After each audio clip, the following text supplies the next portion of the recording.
for individuals, families, and churches. It seems that somehow it has been deemed insufficient for how we respond to politics and government. Yet, the same book that can restore a person, home, or church is the very same book that can restore and transform our nation. Friend, we don't need to change books. In fact, it is precisely because we have changed books that the chaos in our country has gotten worse than ever before. God is in charge, and alone sits as the ultimate government over His creation. It astounds me that in all of the talk permeating the airwaves, around water coolers, over dinners, and among Christian friends concerning the elections, candidates, parties, and platforms, how little a biblically based theistic worldview seems to enter the equation. God may get dropped in here or there on one issue or perhaps two, but that is not good enough. Unless God and His revealed word is the overarching influencer and rationale over how our electoral decisions are made as believers, then we cannot expect God to be the overarching influencer in our nation. Nor can we expect God to pour out His blessings on us as a country when He has been similarly marginalized and at times even dismissed from the equation. God rules. My fellow believers, it is time to return to the book.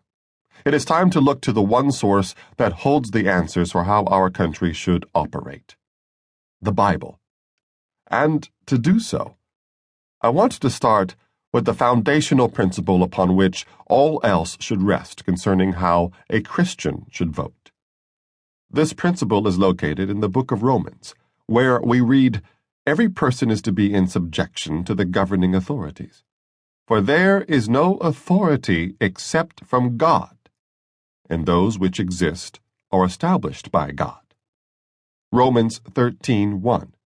God is in charge, and alone sits as the ultimate government over His creation. All other governments are then to reflect His ultimate rule.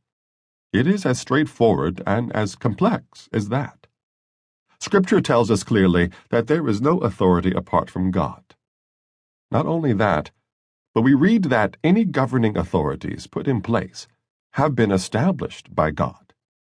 Now, that doesn't mean that the people filling the positions within the governing authorities are intentionally serving God, or that their decisions are in line with God, because many, if not most, are not.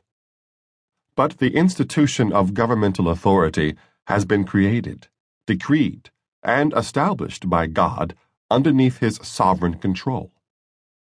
For this reason, God cannot be removed from believers' involvement or representation in government, because laws are made based on belief systems.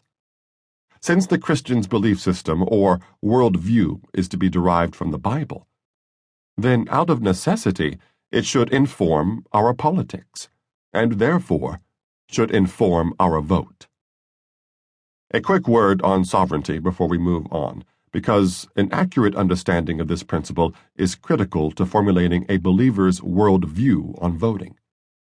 Sovereignty simply means that God is accountable to no one. All things are either caused by Him or permitted by Him. To acknowledge His sovereignty means to recognize His jurisdiction, along with the validity of His supremacy over every area of life. Psalm 103:19. Romans 11:36. What humanism often does is offer an insufficient understanding of the sovereign purpose and work of God. These systems attempt to box God into a government confined within the perspective of man. Yet when humanity is used as the starting point for interpreting and interacting with God's creation, faulty theology and sociology emerge as mankind attempts to fashion God into the image of man. As a result, socialism and communism in particular use government to suppress religion to such a degree as to